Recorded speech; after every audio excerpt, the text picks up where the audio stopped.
In today's video, I'm going to teach you how to delete your Zoho Mail account.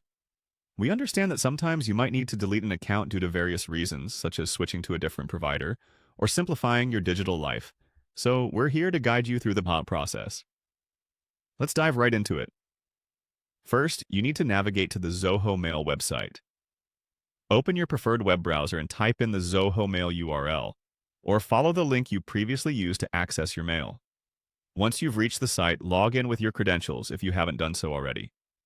You should now see your Zoho Mail interface with your inbox and other folders readily accessible.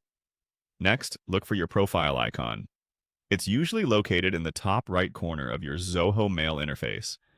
Clicking on it should reveal a drop-down menu with several options. Among these, you'll find the My Account link. Click on it and you'll be taken to the main account settings page, which acts as your central hub for managing your Zoho account. Now, let's find the Settings option. Once you're in the My Account section, you should see a series of tabs and options. Scan through them until you see Settings. This section will allow you to adjust various account configurations.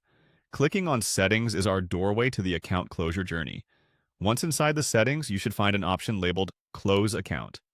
It might be tucked away under a submenu or list of options, so take a moment to locate it carefully.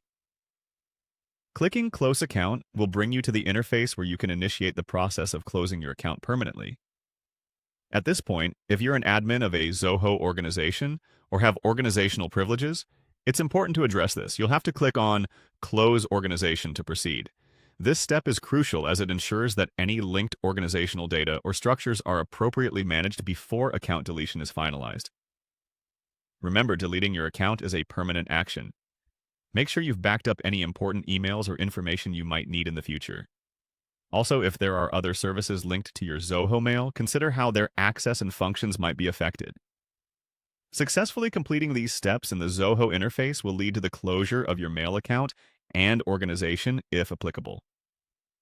We hope you found this guide clear and easy to follow. If you have any questions or run into issues, Zoho's support resources can provide further assistance. Thank you for watching, and if you found this video helpful, consider subscribing for more helpful tips and tutorials.